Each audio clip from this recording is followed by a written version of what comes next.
అమ్మ అలాగే భర్త సంపాదన మరింత పెరగాలి అంటే దానికి భార్య ఎలాంటి నియమాలు పాటించాలమ్మా? ఆమె ఏమేం చేయొచ్చు?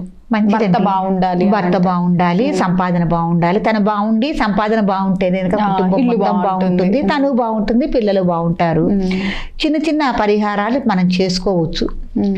ఆల్రెడీ మనం సంపన్నులు అయినాము, ఆ సంపద చక్కగా చిరకాలం అలా ఉండాలి, దుర్వినియోగం కాకూడదు, అప్పుడు పాలు కాకూడదు ఏమ్మా. తర్వాత అనవసర ఖర్చులు పెట్టుకోకూడదు. ఇవన్నీ కనుక అనుకున్న స్త్రీ ఏం చేయాలంటే ముందుగా మామూలుగా సహజంగా మనం మాట్లాడుకునే దాంట్లో ఏంటంటే ఇల్లాలు అధికమైన ఖర్చులు పెట్టకూడదు. ఏం కొనాలి, ఏది కొనకూడదు, ఏది అవసరం అని నెల బడ్జెట్ వేసుకుని దాన్ని మనం చేసుకోవాలి, కంట్రోల్లో ఉంచుకోవాలి ఖర్చులని మామూలుగా మాట్లాడుకుందాం.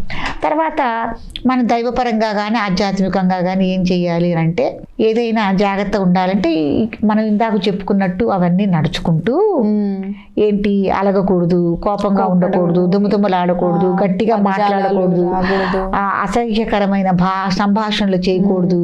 ఏమండి అత్తమామలు కానీ ఎవరినైనా కానీ ఇరుగు పొరుగు అని గౌరవించుకుంటూ మాట్లాడాలి.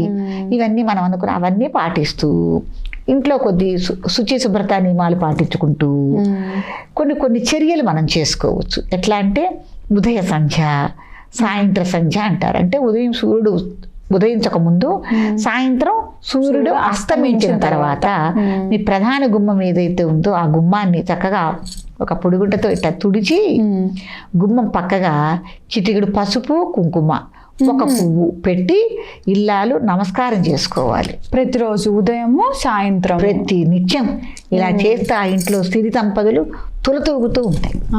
ఇది వినలేదమ్మా. తులతూగుతూ ఉంటాయి.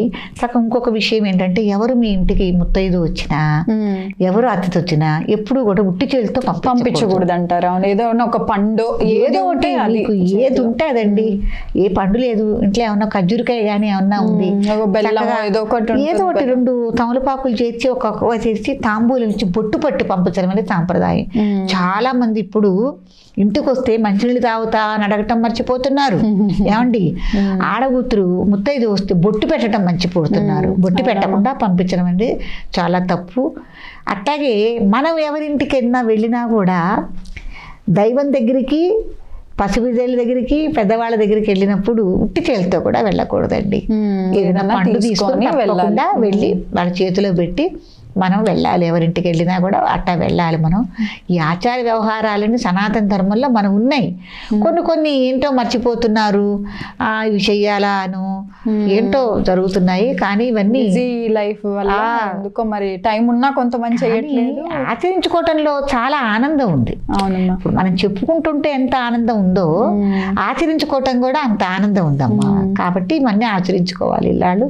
అప్పుడు భర్త సంపాదించే సంపాదన అంతా చక్కగా నిలకడగా ఉంటుంది, చక్కగా ఉంటుంది. ఎవరైనా ఏ టైంలో అయినా కూడా వాకిలి ముందుకి మీకు ఎవరైనా అమ్మా అని అడిగితే మీ చేత్తో ఎప్పుడు నోటితో లేదని అనొద్దు.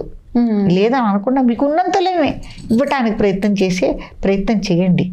ఏ భగవంతుడు ఏ రూపంగా వచ్చి మిమ్మల్ని అడుగుతున్నారో మీకు తెలియదు కదా.